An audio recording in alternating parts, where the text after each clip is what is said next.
एक छोटे से गांव के बाहर एक पुरानी हवेली थी। लोग कहते थे कि वहां रात को किसी औरत के रोने की आवाज आती है। जो भी उस हवेली में गया वो कभी वापस नहीं आया।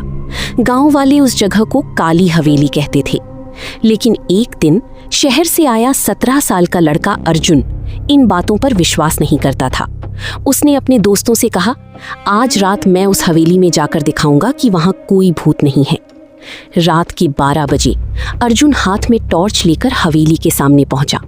तेज हवा चल रही थी, आसमान में बिजली चमक रही थी। हवेली का टूटा हुआ दरवाजा अपने आप धीरे धीरे खुल गया।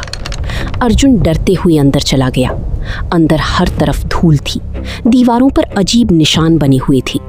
तभी ऊपर से कदमों की आवाज आने लगी, ठक ठक ठक। अर्जुन ने डरते हुए ऊपर देखा, लेकिन वहां कोई नहीं था। तभी पीछे से एक औरत की धीमी आवाज आई, यहां से चले जाओ। अर्जुन घबराकर पीछे मुड़ा, लेकिन वहां भी कोई नहीं था। तभी उसकी नजर दीवार पर लगी एक पुरानी तस्वीर पर पड़ी। तस्वीर में एक औरत और उसकी छोटी बेटी मुस्कुरा रही थी। अचानक तस्वीर से लाल रंग टपकने लगा। अर्जुन डरकर पीछे हट गया। तभी पूरी हवेली की लाइट अपने आप जलने लगी। सीढ़ियों के ऊपर सफेद कपड़ों में एक औरत खड़ी थी। उसके लंबे बाल चेहरे पर थे और उसकी आंखें पूरी काली थीं।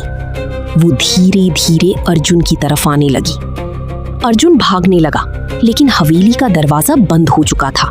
वो डरकर एक कमरे में छिप गया। वहां उसे एक पुरानी डायरी मिली। कोई राक्षस नहीं, बल्कि इंसाफ चाहने वाली आत्मा थी।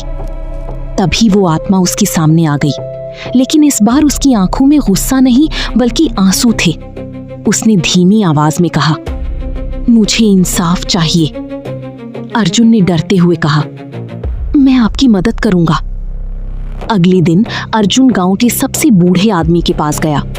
तब उसे पता चला कि हवेली का मालिक अभी भी जिंदा है और गांव का सबसे अमीर आदमी बन चुका है। उसने पैसों से सबको चुप करा दिया था। अर्जुन पुलिस को लेकर हवेली पहुंचा। वहां पुराने सबूत मिले और पूरी सच्चाई सबके सामने आ गई। उस आदमी को गिरफ्तार कर लिया गया। उस रात अर्जुन फिर हवेली गया। वहां वही आत्मा अपनी छोटी बेटी के साथ खड़ी थी, लेकिन इस बार उसके चेहरे पर शांति थी। दोनों धीरे धीरे रोशनी में गायब होने लगी। जाते जाते आत्मा मुस्कुराकर बोली, धन्यवाद। उस दिन के बाद हवेली से कभी कोई आवाज नहीं आई। लेकिन आज भी गांव वाले कहते हैं, अगर कोई इंसान सच्चे दिल से मदद करे तो आत्माएं भी उसे आशीर्वाद देती हैं।